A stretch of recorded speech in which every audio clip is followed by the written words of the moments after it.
السلام عليكم ورحمة الله وبركاته. طبعا كلنا شفنا الماتشين بتوع امبارح، الأهلي مع سيراميكا كليوباترا وبيراميدز مع الزمالك، ولينا كلام كتير عن الكواليس بتاعة المباراتين. إنما هنبدأ الأول ونقول إن ألف مبروك للنادي الأهلي، وبإذن الله الدوري في الجزيرة رغم حقد الحاقدين، رغم كراهية وتحفز الزمالك وبيراميدز ضد الأهلي، إنما الأهلي الحمد لله قدر ينتصر امبارح بفضل.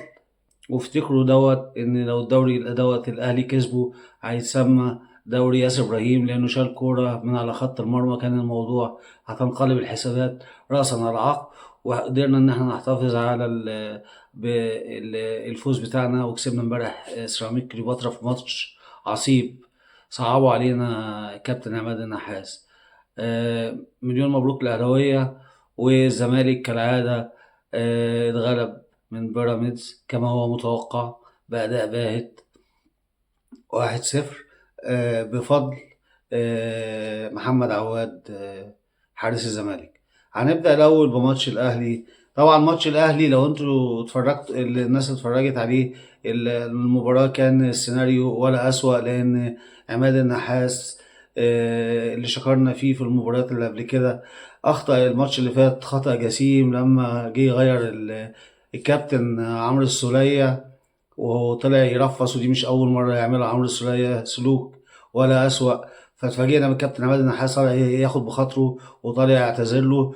انما الكارثه ان هو كان المفروض ان هو يعاقبه، ان هو يطلعه بره ال 18، والكلام ده انا قلته في الفيديو اللي قبل كده. فاتفاجئنا ان الكابتن عماد النحاس خاف منه يا عيني زي ما يكون ذبح له القطه. ف لعبوا الماتش كامل مع ان عمرو السولية خلاص شطب كوره. يعني هو الشوط الاولاني والشوط التاني كله ما كانش موجود، وسابه وما غيرهوش على حساب الاهلي عشان ايه؟ جبر الخواطر، وعشان خايف من رد فعله، وده كان شيء واضح للكل. فعمر الاهلي ولا يليق بالاهلي، انا كنت بدافع عن الكابتن عماد النحاس، انما لا يليق بالاهلي ان هو يدربه مدرب جبان وضعيف كده. مدرب جبان وضعيف كده ماشي. ولو انت كنا هنتعامل بالشكل فهتعمل ايه مع بقيه النجوم لو عملوا معاك كده؟ يعني هتعمل ايه مع بن شرقي، وهتعمل ايه مع زيزو لما يجي، وهتعمل ايه مع تريزيجيه، وهتعمل ايه مع بن رمضان، وهتعمل ايه مع الشحات، وهتعمل ايه؟ ده الفريق كله نجوم ما شاء الله. هتعمل ايه مع الناس دي كلها لو هو كل واحد عمل لك كده؟ هتطلع تبوس كل واحد وتصالحه كده قدام الجماهير وهو يرزع لك ويرفس برجله؟ الكلام ده غير مقبول، وعمرو السولية لازم واقفه معاه من اداره النادي، لان الكابتن عماد نحاس اثبت ان هو لا يصلح وغير جدير ان هو يمسك النادي الاهلي. مباراه امبارح اللي عماد النحاس هو اللي صعبها على الاهلي. رجع زي ما يكون بيفكر بتفكير كولر بالظبط، تغييرات متاخره وتغييرات غلط مش مكانها، وصار على لعيبه لا تصلح زي كده كوكا اللي اداؤه كارثي، لعيب بيتخض، لعيب ما ينفعش يشتغل او يلعب الا في درجه ثانيه. كان بيتخض عيني لوحده كده في نص الملعب ويدي الكره للخصم. فكملها كمان راح بيراضي خالد عبد الفتاح اللي هو مكانه يلعب في بلديه المحله، فنزله برده امبارح. كان الموضوع عك في عك بصراحه، وتغييرات خدت من عزم الفرقه. الفرقه بتاعتنا فوق نص ساعه الشوط الثاني مضغوطين قدام المرمى بتغييراته السيئه، زاد الضغط علينا، وعلامه استفهام كبيره جدا على حسين الشحات. انت كده بتاخد فرص ومعرفش انت فيك ايه، مش مركز ليه؟ رجلك بتلف حوالين بعضها، عايز تعمل كذا حاجه في وقت واحد، فاداء بات وضيعت فرصه كانت ثمينه جدا في هجمه مرتده واعده كان ممكن ان الاهلي يكسب بيها. فاعتقد ان انت ضيعت كتير من الفرص يا حسين يا شحات، ولازم تراجع نفسك، والا الموضوع هيبقى صعب جدا انك تكمل مع الاهلي بهذا الاداء الباهت. الكابتن عماد نحاس راح مطلع كل النجوم واللي عاملين له الفارق، طلع اشرف بن شرقي وطلع امام عاشور، وبصراحه انا مستغرب، وساب واحد زي السوليه اللي هو مكسح. يعني الشوط التاني السوليه مش موجود. ايه يا عم اللي انت بتعمله ايه الكلام ما ينفعش. ما ينفعش مدرب الاهلي لا يليق بيه كده. ولازم فعلا إدارة أجنبية، لأن بالشكل الأهلي هيرجع 20 خطوة ورا لو استمرينا بالشكل والعك كان ميزة إن هو يدي الفريق الروح وحرر اللعيبة من القيود وعالج اللعيبة نفسيا.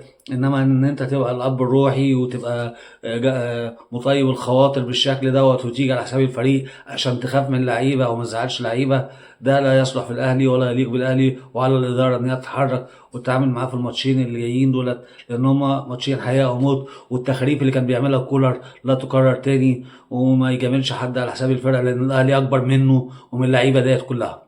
فلازم ناخد بالنا، اللهم بلغت اللهم فاشهد، والكلام ده انا قلته في الفيديو اللي فات، كان شيء مثير جدا لما عمل كده مع السولية. طبعا النقطه الثانيه برضو موضوع الشناوي، والشناوي ان هو اسوأ جون يمكن في الدوري، والشناوي لو بيلعب مع فريق في وسط الجدول كان نزل له درجه ثانيه. الشناوي بالظبط بتروح له فرصتين يخش منه جون، الشناوي تيجي له 4 فرص يخش فيه جونين زي الماتش اللي كسبناه كده 4-2.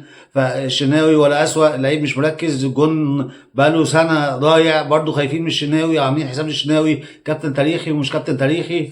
وبنيجي على واحد زي مصطفى شوبير اللي هو كان السبب في بطوله دوري الابطال السنه اللي فاتت، فحرام ومش من العدل، والظلم وحش وما بيكسبش ابدا. لازم مصطفى شوبير ياخد فرصته، ولازم الاخ الشناوي دوت يقعد على الدكه، لان بصراحه لعيب ولا اسوأ، رد فعله زفت بطيء جدا. ها بحس ان هو في عالم تاني، عنده مشاكل شخصيه كتير، مش مركز، صحته صحيا وجسديا وفنيا وبدنيا بقى ابطا واضعف من الكوره ومن تصرفات المنافسين. فعلى الاهلي ان يتدارك. من امتى الاهلي بيكون ضعيف كده من لاعب مهما كان شأنه؟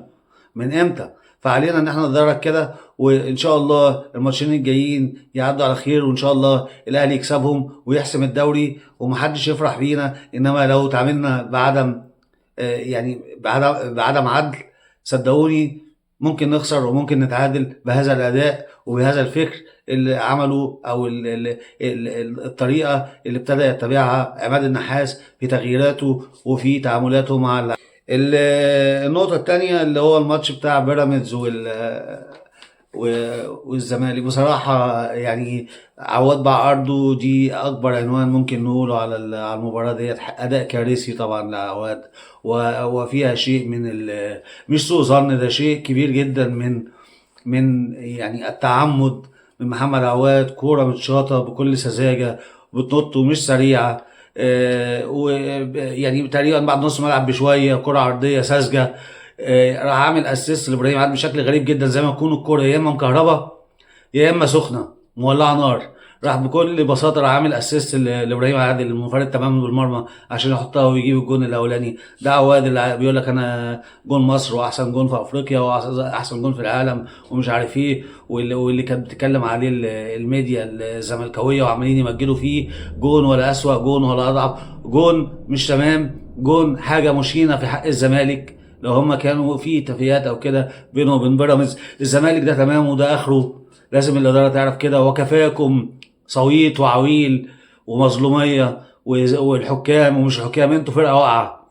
اسوأ سكواد موجود في الدوري، او من اسوأ السكواد اللي موجود في الدوري الزمالك، من اسوأ الاداء الجماعي الزمالك، من اسوأ الاداء الخططي الزمالك. كل الفرقه طمعانه في الزمالك. الاساطير بقى اللي عندهم مصطفى شلبي، ودونجا والونش واحمد فتوح، محمد عواد والفضيحه اللي عملها، ولاعب اسمه ايشو ورجله بتلف على بعضها عامل زي شحاته ابو كف كده.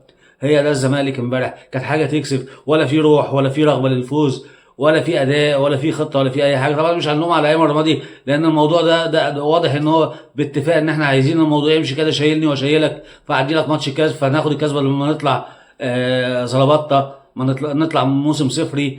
فهو ده اللي حصل. فان شاء الله ربنا يرد كيدهم الى نحورهم باذن الله، ونخلص من قصه ال3 نقاط بتوع حسم الدوري. ولجنه التظلمات توتوا هذا الكلام، وكده كده الاهلي مش هتخصم منه حاجه، ودي عن ثقه، وباذن الله الاهلي ياخد الدوري. وكده الزمالك النقاط بقى بحدث ولا حرج، الاهلي 52 نقطه، بيراميدز 50 نقطه، الزمالك اللي اكبر قلعه رياضيه في 100 عقبه 41 نقطه، عندك بيدبدب وراهم المصري والبنك الاهلي 35 نقطه و36 نقطه، والاثنين دول ليهم كل واحد ليه ماتش ما لعبوش. فكده كمان ممكن الماتشين الجايين هم هيبقى لهم 3 لو لعبوهم وكسبوا، ممكن يعدوا كمان الزمالك، وممكن الزمالك ما يشتركش في الكونفدرالية عشان يبقى دي عدالة السماء وعقاب ربنا ليهم في الآخر. لازم نشوف حل،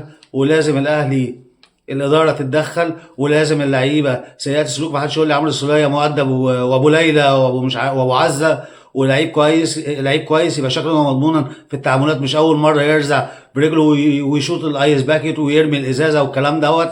مش عاجبك امشي، أنت لعيب أصلا بقيت عالي على الفريق.